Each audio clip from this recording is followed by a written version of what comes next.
Cerrando un poco esto, ahora sí doy lugar a las preguntas que van apareciendo. En primer lugar, para Nelson Aranda, nos preguntan, ¿por cuánto tiempo son necesarias las bajas temperaturas para la inducción y si se puede revertir esta situación por altas temperaturas? Bueno, sí, muy buena pregunta. Son necesarias esas bajas temperaturas entre 3 a 4 semanas, más, digamos, preciso, durante el día se tienen que ocurrir temperaturas entre 15 y 20 grados centígrados y de noche temperatura entre 10 y 15, respectivamente. Sí se puede revertir ese proceso cuando yo le había mostrado lo que es el esquemita de la inducción y diferenciación. Se puede revertir el proceso por altas temperaturas, pero son necesarias temperaturas diurnas de mayor a 26 grados centígrados y temperaturas nocturnas mayor a 20 grados centígrados por el lapso de una semana como mínimo, digamos. En la gráfica de fenología que mostraste del 2019, ¿se produce la mayor caída de órganos entre el 10 y 20 de septiembre? Creo que hubo un error de mi parte. Lo que quise decir, mi cerebro me mandó a decir lo que Boca no dijo. Ahí se produce el 75%, se produjo el 65% de la caída de pétalos entre esa fecha. No quiere decir, como le había dicho en ese gráfico, que todos los años ocurre lo mismo, es dependiente de la temperatura. Temperatura más bien tirando a alta, adelanta mucho la floración y la intensidad y por ende la caída de pétalos, ¿no? Bueno, finalmente, otra pregunta es si se conoce el impacto de una poda tardía en limón sobre los primeros cortes de fruta fresca.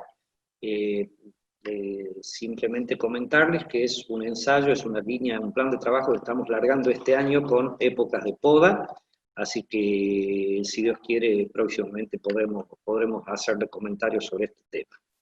Bueno, a continuación vamos a hacer las preguntas para Marcelo Lizondo, que están relacionadas con el control de plagas.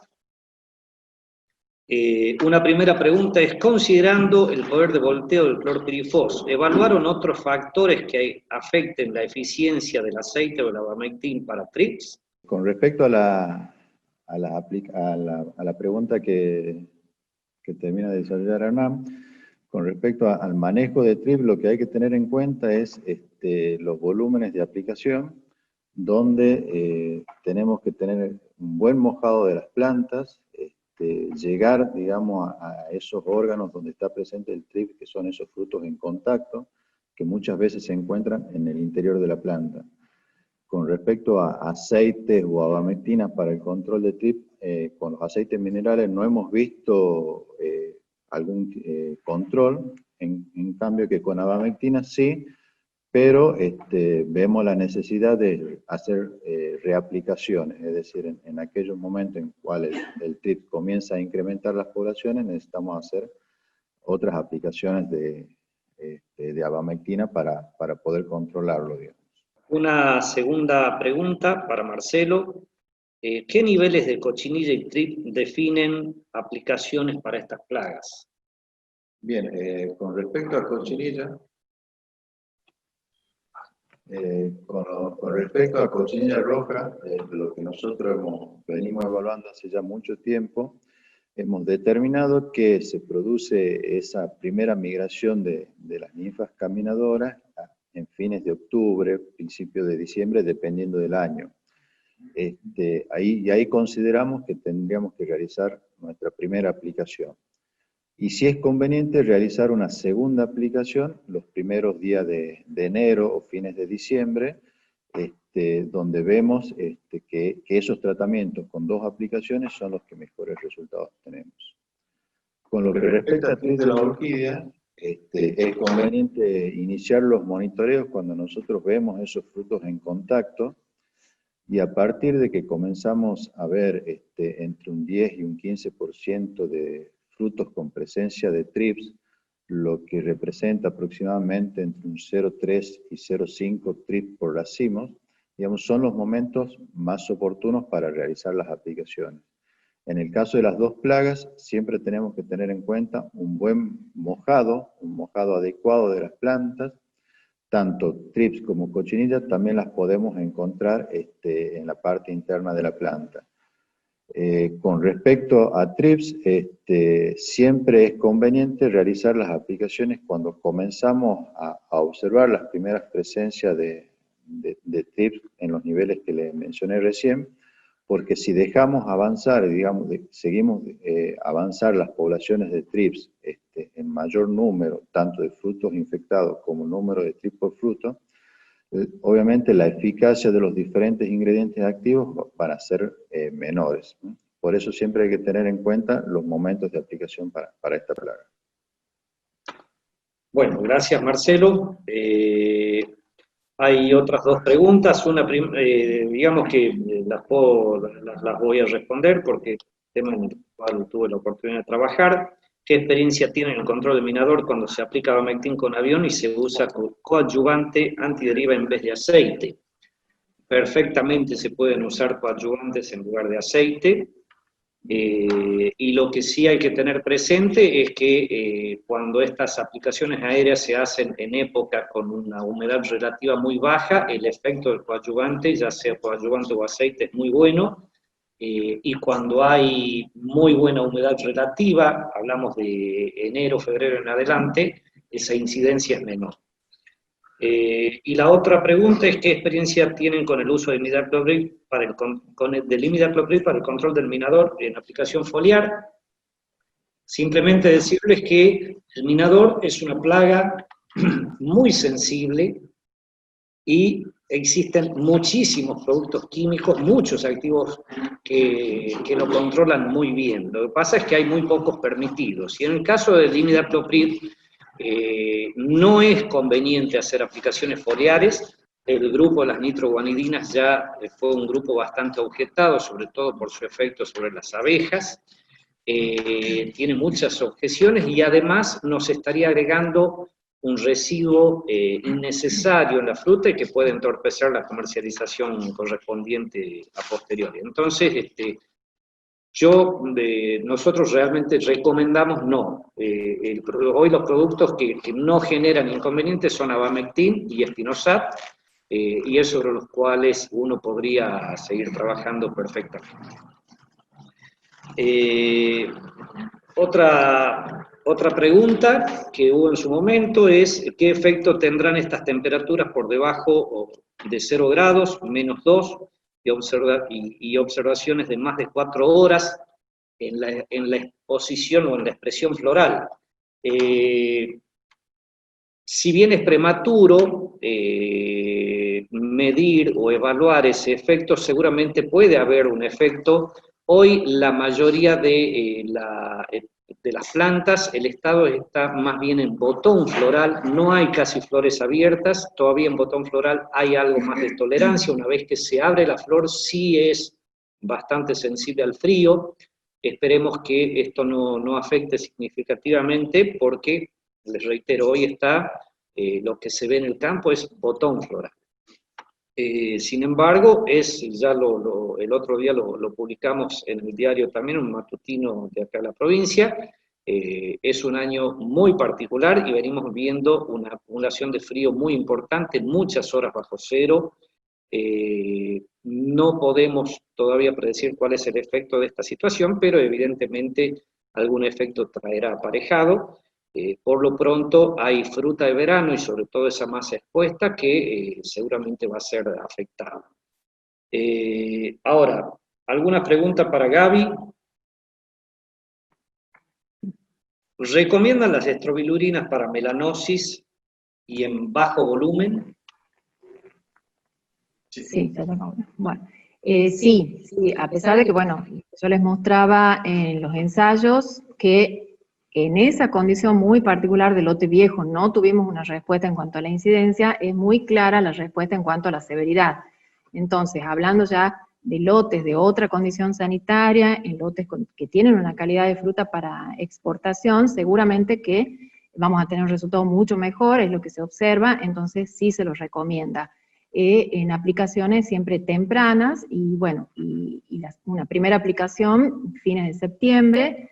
La segunda muchas veces va a depender del año, pero haciendo en la segunda o en la tercera podríamos estar cubiertos para esta enfermedad y también para otra enfermedad de infección temprana que es la sarna, así que sí está recomendado. ¿Hay alguna otra pregunta? Sí. ¿El exceso de estrobilurina genera resistencia en algunos patógenos? En el futuro, ¿esto no traería problemas de inocuidad?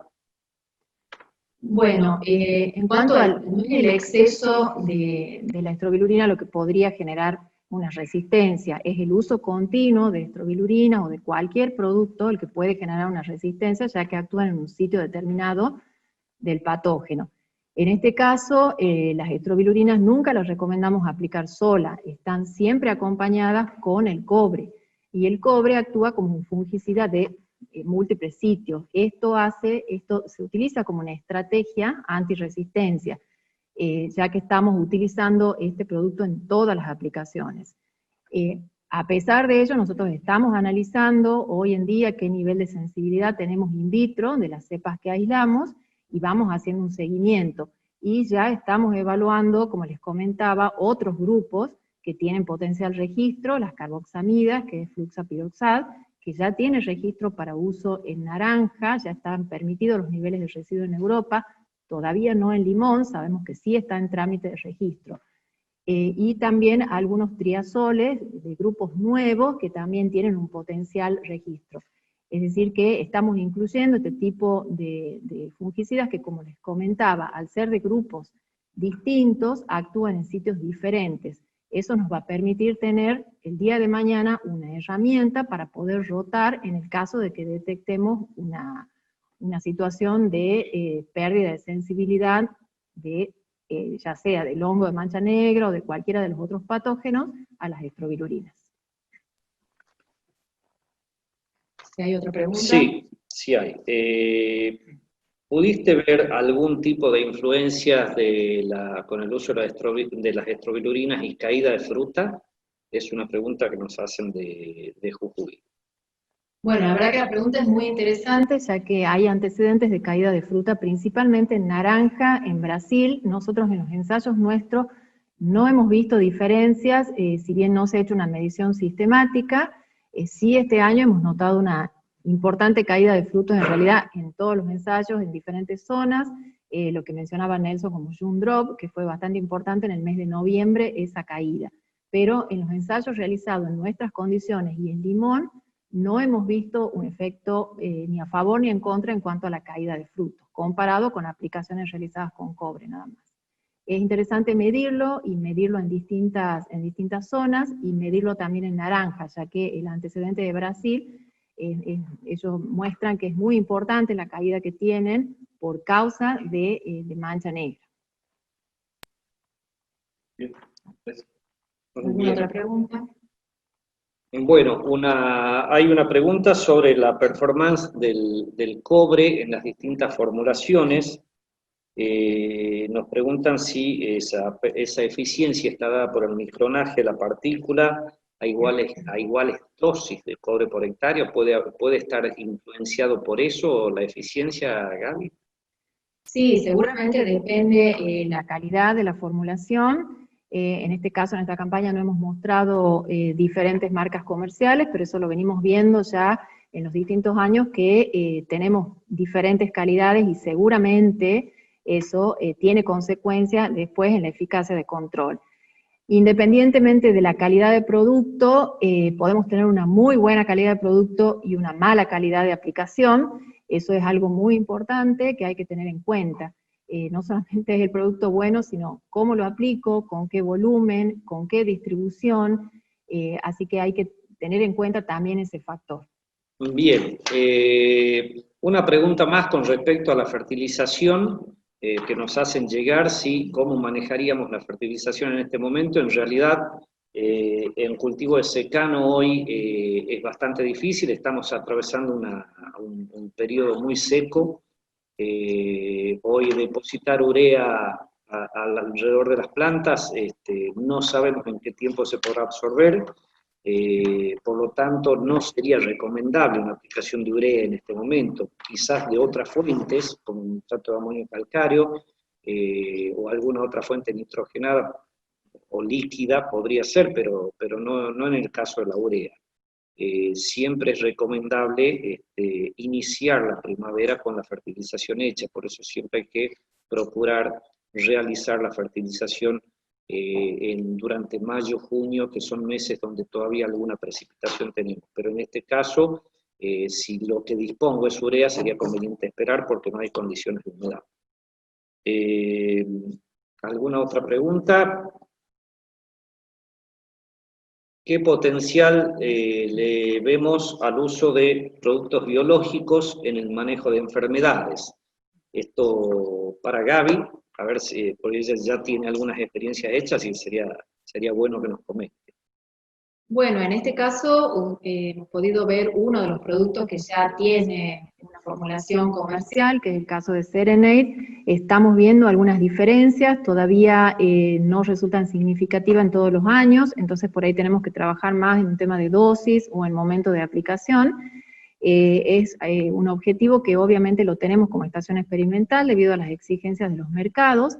Ya tenemos antecedentes de algunos otros productos que no se han presentado ahora porque son productos que se utilizan para post cosecha, principalmente realizados en base a extractos naturales de algunas plantas y que están resultando muy eficaces hablando de podredumbres, no en este caso para ensayos de campo, todavía no lo hemos evaluado, pero es interesante porque ya empezamos a encontrar de todos los productos evaluados algunos que tienen valores de eficacia altos, de un 60, un 70%, que es un valor muy alto para un producto de este tipo.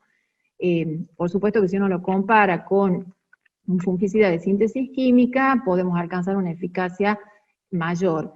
Pero bueno, tenemos en evaluación varios productos que son bacillus, estos bacillus subtilis, algunas otras especies de bacilos que ya están también formuladas con productos comerciales, y algunos extractos también naturales que estamos evaluando, algunos que son marcas comerciales, básicamente, como les comentaba, primero para evaluaciones de podridos, y también estamos en evaluación de algunos productos que son producidos en la misma estación experimental, en la sección biotecnología, que son, por ejemplo, productos de extractos de frutilla, que lo estamos evaluando para distintas enfermedades.